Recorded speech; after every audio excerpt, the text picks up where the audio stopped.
everyone, Jennifer here from Downtown Tactical, and this month we're talking about summer emergency preparedness.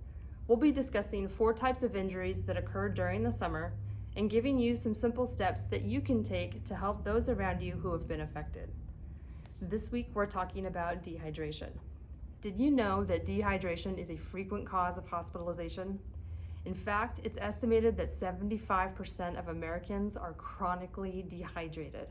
That's a lot of thirsty people. So how do you know if you're dehydrated? The first sign is going to show up in your skin. If it starts to feel rough or dry, if it starts to crack or shrink, there's a good chance that you're not drinking enough water. A second sign to look for would be your urine color. The darker your urine, the more you're dehydrated. Ideally, you want your urine to be very light in color. If your urine starts looking like a dark colored beer, you need to hydrate. Now, most people think they'll feel thirsty when they're dehydrated, but that's not always the case. So a third sign you might want to look for is abnormal hunger. If you've already eaten and you're suddenly really hungry again, you may actually be dehydrated.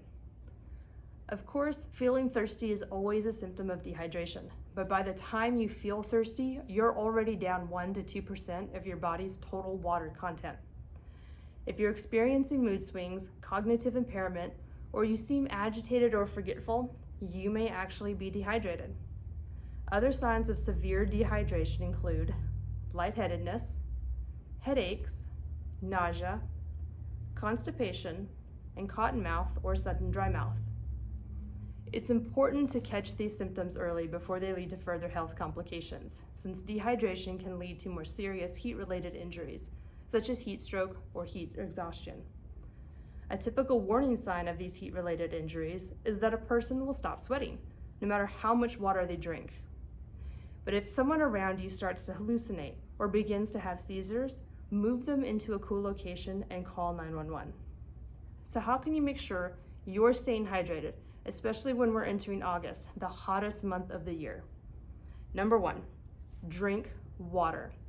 Not sports drinks, not Dr. Pepper, not sweet tea. To my peeps in the South, you know who you are.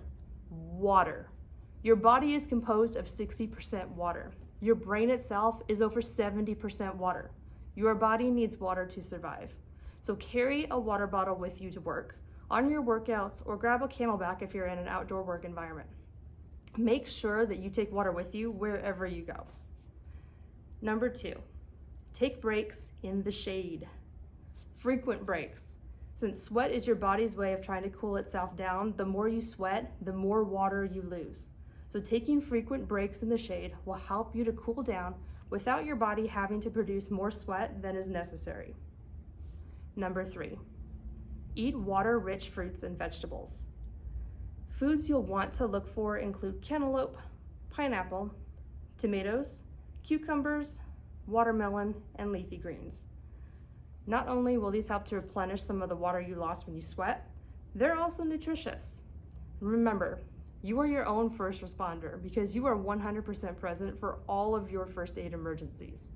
To learn how you can better respond during a first aid emergency, sign up today for our First Aid Emergency Fundamentals course. We'll post a link in the description below. Thanks for watching.